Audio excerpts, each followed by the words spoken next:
Hello and welcome to my channel. My name is Amanda. That over there is Skeeter.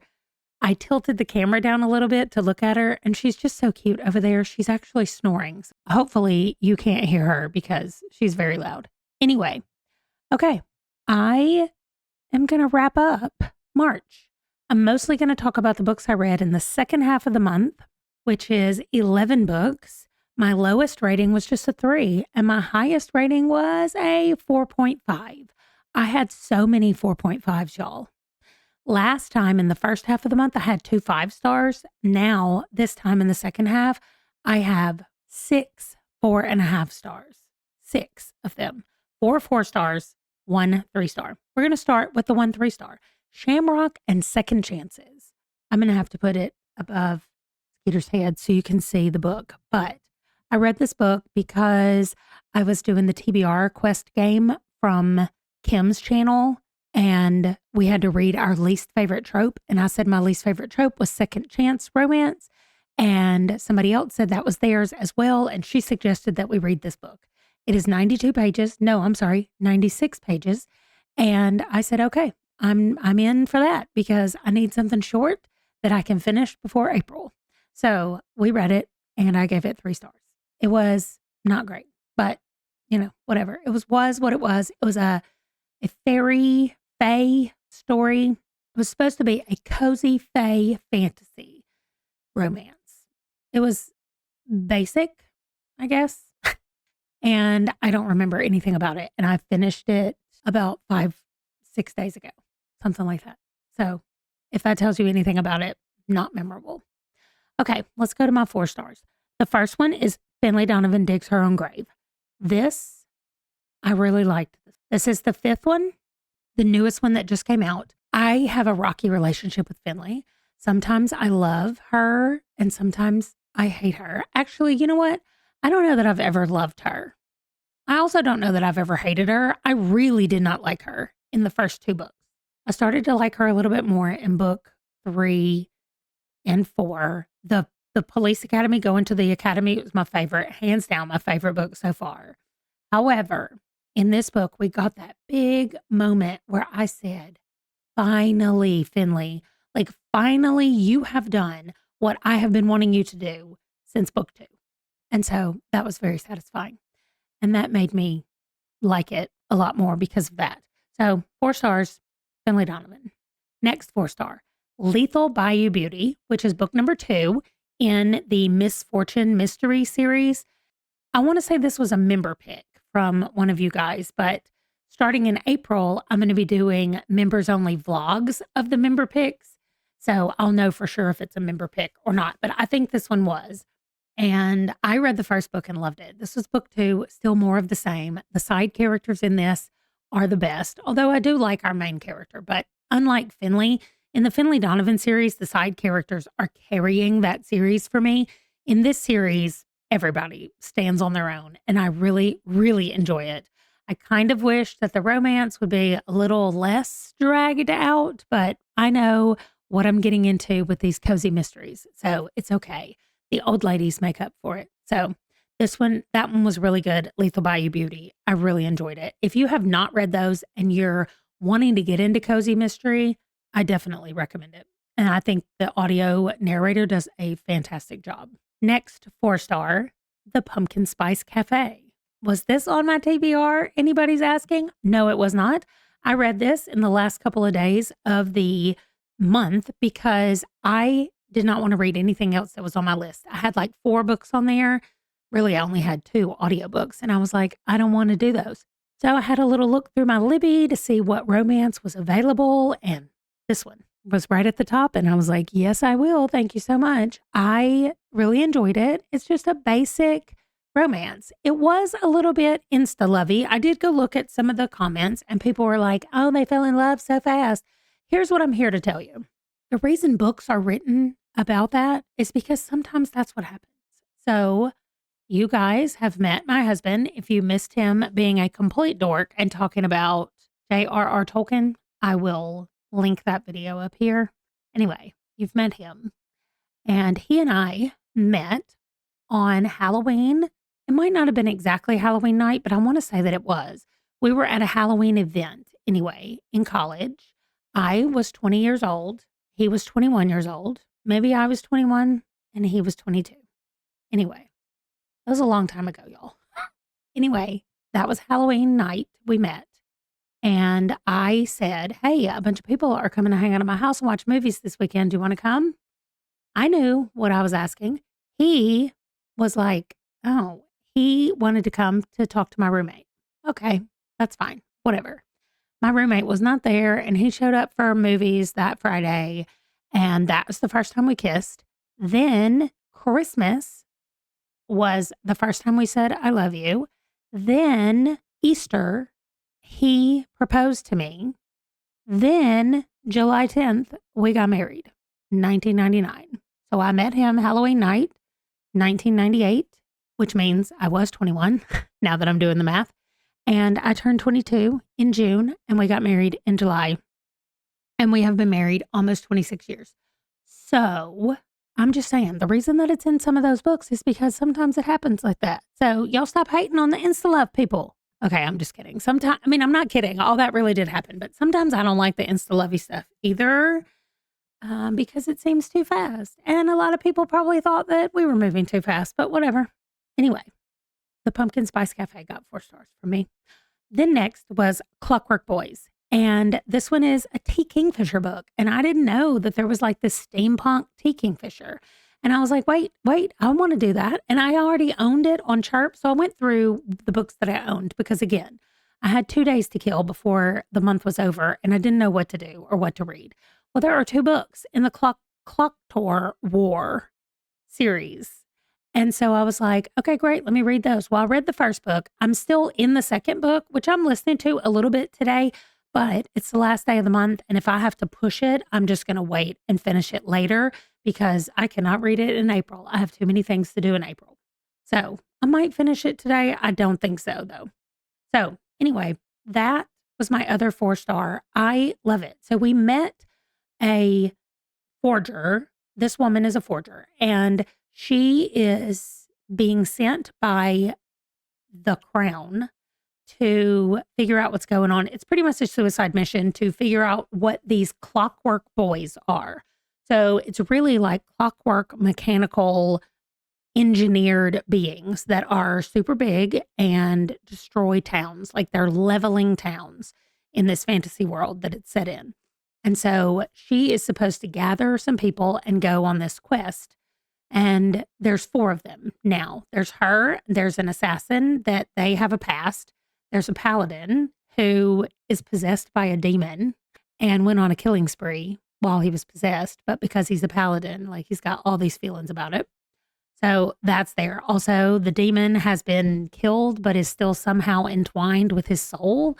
So that's kind of cool. Anyway, and a scholar. So it's the 4 of them going on this mission. And the first book is really pretty much just them getting together and traveling. If you don't like traveling books, don't read this. But T. Kingfisher does characters fantastic. Like I love the way they write characters. So I'm all here for all of that.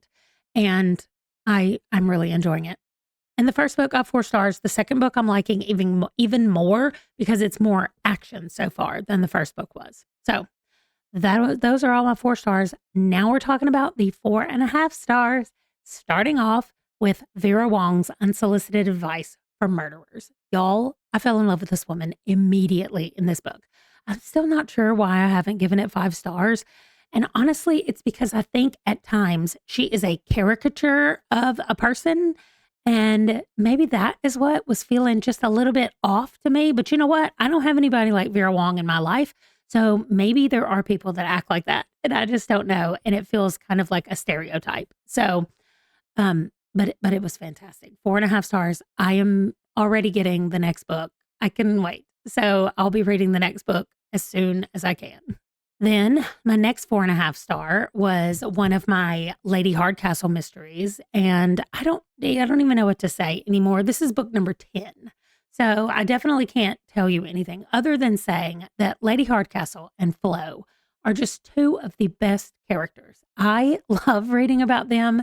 The snark and the dry little witty comebacks that they will say to one to the other, and all the little quirks. Like, there's inside jokes now that 10 books in, I'm in on the joke. And so they say it and they'll say it in public in front of other people. And I'm like, me, Lady H, and Flo are the only ones that just got that joke. And it's fantastic. I just love it so much. They make me happy to be reading about them. I just love being in their world around the two of them. So, so great. I think T.E. Kinsey does a fantastic job of writing, and I hope that Lady Hardcastle never ends. My next 4.5 stars was my Stephen Graham Jones, The Buffalo Hunter. And this is a little taste of what he normally writes, or I guess his writing style, kind of mixed with a vampire horror novel. So it's definitely got vampire-ish, but I would say it's more of like a Native American lore vampire book than it is just a straight European vampire story. It was so good though, but there's so many like little nuances and things that I think Stephen Graham Jones does a great job of putting in his books that just makes you stop and think and go, oh, like this. I mean, I didn't stop and go, I think this has a deeper meaning, but I stopped and went like, oh, so even in this place, we can think about things greater than there is a vampire and he's telling a story. Like, and there's a little twist in this one that I did not see coming. And when it happened, I was like, wait, what is going on? I had to like stop and process what I thought I had just heard. And I was listening to it on audio because my physical book did not come in until almost 2 weeks after this book was released. You cannot do that to somebody who pre-orders a book. Amazon. Anyway, I shouldn't have pre-ordered through them, but I had already done it before. I was like, wait, I should have done it at my local bookstore. So next time, that's what I'm doing. Anyway, I had to rewind it and listen to it again. And I was like, oh, that is exactly what they said just happened. So anyway, it was so good. And I gave it 4.5 stars. Okay. 3 more 4.5 stars. The next one is Full Metal Alchemist. I came so close to giving it 5 stars. I'm still not really sure why I didn't. I did bump it up to a 5 on Goodreads, but I put 4.5 in my thing. And maybe it's just because I feel like this early in, I can't give it 5. Like I need to check out the second and third volumes, but this was so great. Like the bigger storyline of like, you don't need to be messing with magical things outside of your being or outside of what humans should be able to control. Like they know that there's a balance of power. They know that to get something, you have to give something. And yet they thought they were going to be able to bring somebody back to life and not have to pay consequences for that. So we're following 2 brothers as they are dealing with the consequences of what happened when they try to bring someone back to life. And they're trying to make things right, not necessarily right as in, let's bring this person back that we tried, but more of a like, could we get back to where we were before we made this horrible mistake? Like, let's get back there. And I can't wait to see what happens with them and where they go. I think it's really good. There's a bunch of little like nuggets of things in there. Like our main character guy cannot stand if anybody says anything about his height because apparently he's really short. And especially if they call him a kid or something like that, he freaks out about it. So there's little things like that that are just kind of humorous in the midst of this, like, but pretty serious. Like there's some serious things that we're dealing with in this book. And so I'm excited to continue on with this manga.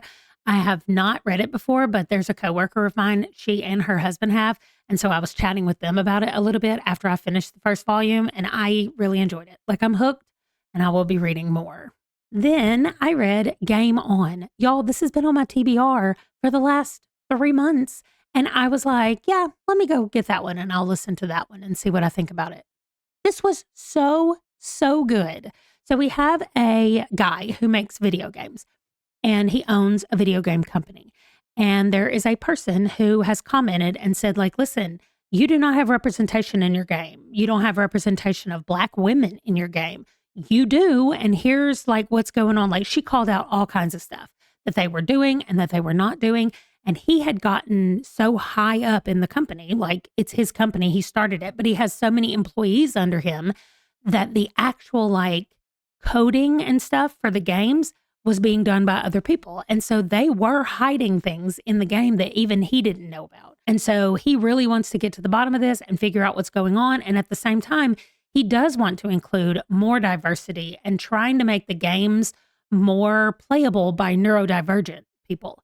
And so he is like reaching out to these places to be like, hey, can you help us develop this and help me do this? And so he reaches out to her and he's like, I want you to come work for me, work with me to make this game the way it should be, like make it inclusive like it should be. And so it's just the story of the two of them, but it was way cuter than I thought it would be. Like I thought it would be like a, okay, like a romance, just like, okay, it's a romance.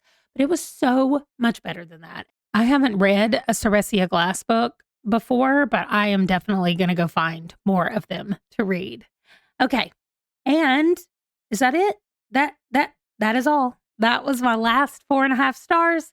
That's everything that I have read the second half of the month. Now I'm going to get out of the way and we're going to look at the whole monthly stats for March. Okay. Most genres were fantasy, romance, and mystery. I don't think that is surprising to anyone.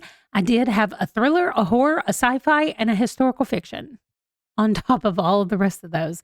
That's really weird. Anyway, 19 adult books, 2 YA, 1 middle grade, 19 novels, 1 graphic novel, 1 manga, 1 novella. So mostly novels, mostly adult. Sorry, I just read that without you being able to see. Mostly audiobooks. Let me get up here out of the way. Mostly audiobooks, mostly standalones, which is so weird for the whole month. The second half of the month was more series than standalones, but 11 of my 22 books that I read this month were standalones, which is very odd. That's 50% of my books. So weird. I read a lot of 2023 books, so that's always interesting. But the best stat, the thing that we all want to see is a country map first. We have South Korea, we have England, Ireland, the United States. That's it for this month. But look at this. Look at this. That's not all. It's not all US at least. But speaking of the US, all of these states. So now let me add in January and February and see everything that we've done for the first quarter of the year. Look at that. That's a lot more states. 4 in California. California is the most with 4. And then a bunch, everything that's purple has only had 1 book. And then it looks like 3 books are this blue color. And then this like lighter purple is 2 books. So 2 books in Nebraska. Who am I? Anyway, New York, Pennsylvania, and Massachusetts have all had 3 books. And then 2 in Tennessee, 2 in Georgia, and 2 in Nebraska. So that is fantastic. You see Arkansas. This is where I'm from, Arkansas. And it has no books. I have not read any Arkansas books yet. 1 Louisiana, 1 Mississippi, 1 Oklahoma, no Missouri either on top of us. So Arkansas, Missouri, I got to do something about it. Also, right now I live here in North Dakota. Not 1 book have I read. Anyway, let's look at the country map. There we go. We have a lot more like spread out, although this is still being weird. Like instead of telling me that I've read 40 books in the United States, which I know I have, it's not. It's saying that there are 40 down here on our little chart thing, but it's not actually. It's only saying 1. But in Canada, it's more than 1. Let's see. England says it's 1. Ireland says more than 1. Okay, so it's just being real weird. But there's Nepal and there's South Korea. Those were the countries that I spun on my wheel. So I will say already my country map looks better than it did. And I wanted to get Japan on there because I did start a book that was set in Japan and I just had to quit it. I was like, I do not like this book. So I didn't finish reading it, which makes me a little bit sad. But anyway, that is what everything looks like right here for both of the maps, the countries and the US map. And so that is going to do it for this video, this little update on what's going on in March. I'm so excited for April. I probably am not going to do the mid-month wrap-up for April because I'm going to be doing weekly vlogs in April. So I will end up doing the end of the month wrap-up, just not the middle of the month wrap-up. Okay, that is it. Thank you so much for watching. I'll see you in the next video. Bye.